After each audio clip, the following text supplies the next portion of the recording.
সাম্প্রতিককালে বাংলাদেশের বিজ্ঞানী ডক্টর আতাউল করিম এমন একটি ট্রেনের নকশা করেছেন যা চলার সময় ভূমি স্পর্শ করবে না। তার এই আবিষ্কার পৃথিবী জুড়ে রীতিমতো সাড়া ফেলে দিয়েছে। বিভিন্ন দেশে এই ট্রেন বাণিজ্যিকভাবে উৎপাদনের চিন্তাভাবনা চলছে। 2004 সালে ভাসমান ট্রেনের প্রকল্প হাতে নেন আতাউল করিম।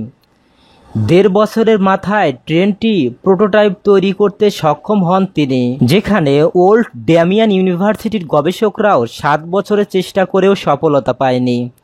পরের সময়টায় নামকরা বিজ্ঞানীরা এই মডেলটি পরীক্ষা নিরীক্ষা করে দেখেছে, কিন্তু তারা কোনো খুঁত খুঁজে পায়নি। ফলে এটা বাণিজ্যিকভাবে উৎপাদনের সিদ্ধান্ত হয়েছে।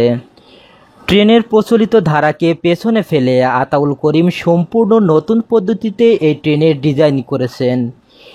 এই ট্রেনের গঠনশৈলী আকর্ষণীয়। এর প্রধান বৈশিষ্ট্য, এটা চলার সময় ভূমি স্পর্শ করবে না। ট্রেনটি চুম্বক শক্তিকে কাজে লাগিয়ে সাবলীলভাবে চলবে। এর গতিও অনেক বেশি হবে, অনেকটা বুলেট ট্রেনের মতো। জার্মান, চীন ও জাপানে 150 মাইলের বেশি গতির ট্রেন আবিষ্কৃত হয়েছে।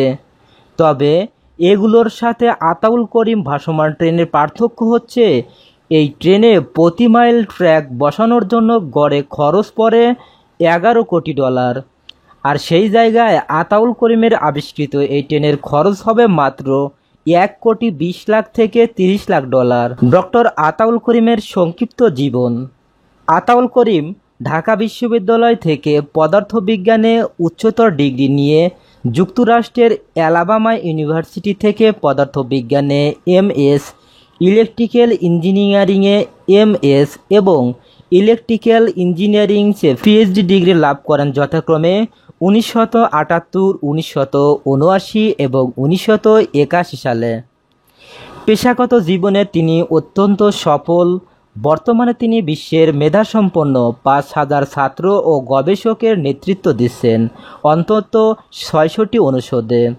ডক্টর করিমের নেতৃত্বে পরিচালিত হচ্ছে 6টি কলেজ, কমপক্ষে 20টি গবেষণা কেন্দ্র, 600 শিক্ষক এবং 5,000-এর বেশি গ্র্যাজুয়েট ও আন্ডার গ্র্যাজুয়েট শিক্ষার্থী।